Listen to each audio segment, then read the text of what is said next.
नमस्कार, मैं हूं पवन त्यागी। आम आदमी पार्टी का एक विधायक और 10 साल के लिए जेल जा सकता है। जी हां, मैं बात कर रहा हूं आम आदमी पार्टी के दिल्ली के विधायक का, जिनकी वजह से एक डॉक्टर ने आत्महत्या कर ली थी और आत्महत्या करने से पहले सुसाइड नोट में उसने जो लिखा, उसने पूरी आम आदमी पार्टी की पोल खोलकर रख दी। आपको याद होगा कि जब अरविंद केजरीवाल अन्ना हजारे के आंदोलन में थे, उस समय वो ये कहते थे कि हम तो करप्शन के विरुद्ध एक अभियान चलाने के कारण से हम चाहते हैं लोकपाल बिल आए और जो दोषी ऐसे नेता हैं जो राजनीति में हैं, उनको कड़ी से कड़ी सजा हो। और आपको ये भी ध्यान होगा कि वो खुद एक एनजीओ चलाते थे और करप्शन के अगेंस्ट, वो इंडिया अगेंस्ट करप्शन नाम का एक संगठन था। इसी में जो व्यक्ति करप्शन को दूर करने के नाम पर जिसका नाम था प्रकाश जरवाल, वो प्रकाश जरवाल जो है, वो प्रकाश जरवाल, उसके ऊपर डॉक्टर ने आरोप लगाए कि मेरे एरिया में मेरे पानी के टैंकर चलते थे जो जल बोर्ड में मैंने लगवाए हुए थे। लेकिन ये जो जरवाल है, ये विधायक, ये मुझसे कहता था कि जितने टैंकर हैं उसके हिसाब से, पर टैंकर के हिसाब से मुझे पैसे दो। वो डॉक्टर साहब जो अब इस दुनिया में नहीं है, वो डॉक्टर राजेंद्र भाटी मात्र 52 साल की उम्र में इसलिए दुनिया छोड़कर चले गए क्योंकि उनके अनुसार आम आदमी पार्टी का ये जो विधायक है, ये उन्हें टॉर्चर कर रहा था, ये उनसे रिश्वत ले रहा था और रिश्वत को बढ़ाने की बात कर रहा था। और जब उन्होंने रिश्वत, कहते हैं मैंने दी, उन्होंने सुसाइड नोट में लिखा कि मैंने 5 लाख रुपए दिए भी, लेकिन उसके बावजूद ये मांग कर रहे थे कि इस रिश्वत को ज्यादा करा जाए, यानी 5 के बजाय इसको 8 लाख किया जाए। और वो कहते हैं कि फिर मैं लिखा उन्होंने नोट में कि मैं वो ज्यादा रिश्वत नहीं दे पाया, जिसके कारण मेरे टैंकर इन्होंने जल बोर्ड से हटवा दिए। वो कहते हैं कि जिस एरिया की बात है, उस एरिया में नेब सराय का एरिया है, वो कहते हैं जब मैंने वहां से अपने टैंकर हटाकर ओखला क्षेत्र में लगा दिए तो इन विधायक को पता लग गया कि इसके टैंकर अब ओखला एरिया में है, वहां से भी वो टैंकर हटवा दिए। वो डॉक्टर क्यों मरे, उनके परिवार वाले बताते हैं कि जो टैंकर हैं वो उन्होंने बैंक से लोन पर लिए थे। उनको लग रहा था कि पानी के टैंकरों की जल बोर्ड को जरूरत है और अनेक टैंकर यहां किराए पर लगे हैं। और आपको याद होगा, आप सोशल मीडिया पे अगर देखेंगे तो आपको मिल जाएगा, अरविंद केजरीवाल खुद दिल्ली की शीला दीक्षित की सरकार के विरुद्ध इस तरह के आरोप लगाते थे कि यहां पानी का माफिया दिल्ली में राज करता है और जल बोर्ड पर उनका कब्जा है, किराए के टैंकर चलते हैं और बड़ा घोटाला है। हमारी सरकार यदि आएगी तो हम इस भ्रष्टाचार को मिटाएंगे। लेकिन देखिए कि इनकी पोल भ्रष्टाचार की जो खुली है, वो सुसाइड नोट से डॉक्टर भाटी के खुल रही है। और अब कोर्ट ने आरोप तय कर दिए हैं, सजा मिलना बाकी है। जो वकील हैं, जो कानून से जुड़े हुए लोग हैं, उनका कहना है कि इसमें 10 साल की सजा हो सकती है। ये जो विधायक हैं प्रकाश जरवाल, ये प्रकाश जरवाल के 2 और सहयोगी, यानी कुल मिलाकर 3 लोगों पर यह आरोप लगा था। और ये वो व्यक्ति हैं जिनके ऊपर दिल्ली के पूर्व मुख्य सचिव को बदतमीजी करने, उनके साथ हाथापाई करने का भी आरोप लगा था और उसमें भी ये जनाब जेल में रह के आए हैं। यानी आम आदमी पार्टी जो अपने आप को सबसे अलग पार्टी बताने की बात करती थी, अलग तरह की राजनीति करने आए हैं, भ्रष्टाचार मिटाने आए हैं। शीला दीक्षित की मोटी मोटी फाइलें, पता नहीं वो कौन सा रद्दी के पेपर इन्होंने रखे हुए थे, आप ध्यान करिए। एक बड़ी सी अलमारी बनाई, फिर उसका ताला केजरीवाल तोड़ रहे हैं, फिर उसके अंदर से फाइल निकल रही है, ये देखो ये मेरे पास फाइल है भ्रष्टाचार की।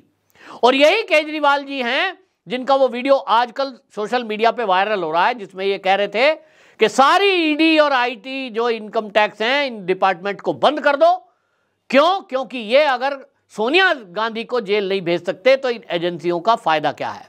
वो कहते हैं कि राजनीति में ये सबसे भ्रष्ट है और इसको जेल में डालना चाहिए। आज वो वीडियो वायरल हो रहे हैं और ये सिद्ध हो रहा है कि अरविंद केजरीवाल जी के कथनी और करनी में कितना फर्क है। जो लोगों को उम्मीद जगाकर ये सत्ता में आए, जिसके कारण दिल्ली के लोगों ने इनको वोट किया, वो कारण था कि ये भ्रष्टाचार मिटाएंगे। लेकिन आज दिल्ली के अंदर क्या कारण है कि जितने भी मंत्री, जितने भी विधायक हैं, कहीं ना कहीं फंसे हुए हैं। भारतीय जनता पार्टी लगातार प्रेस कॉन्फ्रेंस करती रहती है। मैं तो एक प्रेस कॉन्फ्रेंस बीजेपी के प्रवक्ता की सुन रहा था, उन्होंने जो लिस्ट गिनवाई, वो कह रहे हैं कि दिल्ली के ही अगर नेताओं की बात कर लें तो दिल्ली के कम से कम भी 8 से 10 विधायक ऐसे हैं जो कहीं ना कहीं किसी ना किसी केस में जेल में जाने वाले हैं या तो गए हैं। आरोप लगे हुए हैं, आरोप भी सिद्ध हुए हैं कईयों पे। सोमनाथ भारती पे आपको याद होगा, पत्नी की प्रताड़ना करने का आरोप था और आजकल वो सांसद का उन्होंने को प्रत्याशी बना दिया है। यानी यहां कोई फर्क नहीं पड़ता, कुछ भी आरोप लगते रहें, कहीं केस चलता रहे, क्योंकि खुद जो मुखिया है, जब अरविंद केजरीवाल पार्टी के मुखिया हैं, संयोजक हैं और दिल्ली के शराब घोटाले में उनको ईडी सम्मन करती है, तो 1 नहीं, 2 नहीं, 3 नहीं, 8 सम्मन पर वो जाते नहीं हैं। अलग बात करने वाले, अलग राजनीति करने वाले ईडी के बुलावे पे नहीं जा रहे हैं, ईडी पर प्रश्न चिन्ह लगा रहे हैं, ईडी के सम्मन को गैर कानूनी बना रहे हैं। और ये वही आदमी है जो कहते था मनीष सिसोदिया मेरा भाई है। मनीष सिसोदिया जेल में, उनको छुड़ाने का कोई काम है नहीं। क्यों भाई, सुप्रीम कोर्ट तक में जाओगे ना, लास्ट तो वही है। और सुप्रीम कोर्ट ने कह दिया कि प्रथम दृष्टया घोटाला हुआ है। जब सुप्रीम कोर्ट कह रहा है प्रथम दृष्टया घोटाला हुआ है, मनी ट्रेल पकड़ा गया है, ईडी के पास इसके सबूत हैं, पार्टी के चुनाव में रिश्वत का पैसा खर्च हुआ है, तब अरविंद केजरीवाल जी जो ये सवाल उठा रहे हैं कि मुझे किस हैसियत से ईडी बुला रही है, ये क्या पूछना चाहते हैं? ईडी लिख के दे कि आप दोषी हो, इसलिए भाई दोषी कैसे कह देगी? ईडी भी इस मामले में बड़ा धैर्य से काम ले रही है, क्योंकि बिना सबूत, बिना पूछताछ के वो किसी को दोषी नहीं कह सकती कि साहब हमने आपको आरोपी बनाया है। वो ये कह देगी कि गवाह के तौर पे बुला रहे हैं, तो कल को ये कहेंगे देखो जी मुझे गवाह के तौर पे बुलाया था और आज जो है मुझे ये आरोपी बना रहे हैं। क्योंकि वो जान रहे हैं कि ये जो दिमागदार नेता हैं, ये ज्यादा पढ़े लिखे जो नेता हैं, ये ही ज्यादा चीजों को उलझाते हैं। और ऐसा नेता जो कल कुछ और कहता था, आज कुछ और कहता है, 1 मिनट में बदल जाता है, वो ईडी के अधिकारियों को भी लपेट देंगे। अब आप सोचिए, अरविंद केजरीवाल कभी भी कुछ भी कह देते हैं। गुजरात के चुनाव में कह रहे थे आईबी के अफसरों ने मुझे बताया है कि गुजरात में आम आदमी पार्टी की सरकार आ रही है। अभी 3-4 दिन पहले आतिशी मारलेना जो दिल्ली में मंत्री है, वो प्रेस कॉन्फ्रेंस कर रही थी और ये कह रही थी हमें सीबीआई ने बताया है, सीबीआई से पता लगा है केजरीवाल जी को अगले 3 दिन में गिरफ्तार कर लेंगे। आज तो उस प्रेस कॉन्फ्रेंस को 5 दिन हो गए, अरविंद केजरीवाल तो गिरफ्तार नहीं हुए। या तो इनका वो अधिकारी जो इनके टच में है वो इनका मूर्ख बना रहा है, या ये जनता का मूर्ख बना रहे हैं कि भाई कुछ भी कह दो, पहले से पहले ही बारिश आने वाली है। भाई ये बारिश आने वाली है, बादल देखकर तुम पहले ही कोई भी बता देगा। किसी दिन घनघोर बादल छाए हों और कोई ये कह दे आज बारिश आने वाली है, कौन सी बड़ी बात है?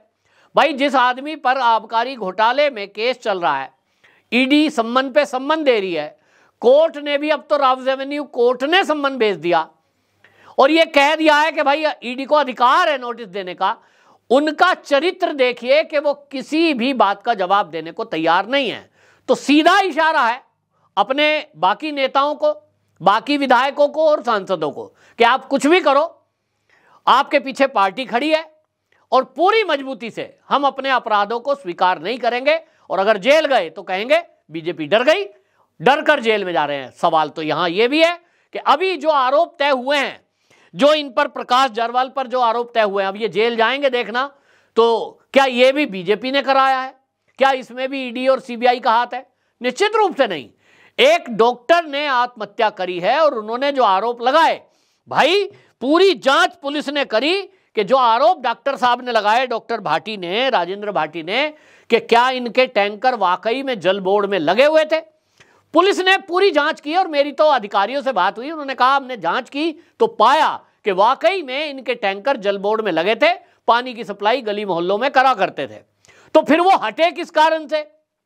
जब अधिकारियों से पुलिस वालों ने पूछताछ की तो चार्जशीट में खुलासा किया है कि उन अधिकारियों ने कहा है, बताता तो कोई भी नहीं है, कि भैया विधायक जी का इशारा हुआ, उनके जो सहयोगी हैं उन लोगों ने कहा कि इसका टैंकर हटाओ।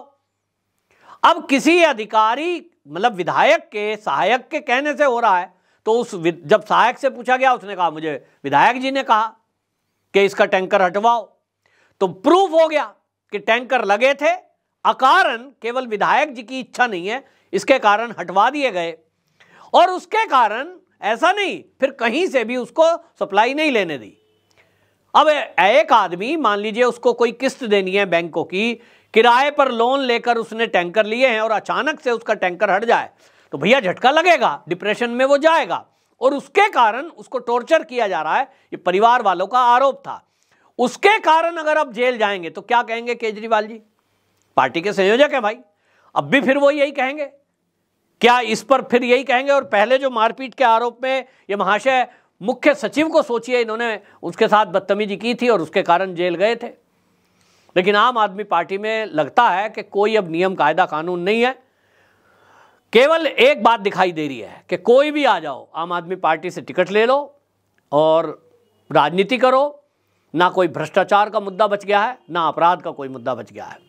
भारतीय जनता पार्टी इसको लेकर आक्रामक है, लेकिन समझना दिल्ली की जनता को है। देखते हैं, लोकसभा का चुनाव आ रहा है। अब यहां जब चुनाव होगा तो दिल्ली की जनता, उनकी वोट, इससे पता लगेगा कि दिल्ली की जनता का मूड क्या है और दिल्ली की जनता को क्या इन बातों से फर्क पड़ता है जो अरविंद केजरीवाल की पार्टी में हमें देखने को मिल रहा है। आपकी क्या राय है? कमेंट बॉक्स में जरूर बताएं। वंदे मातरम।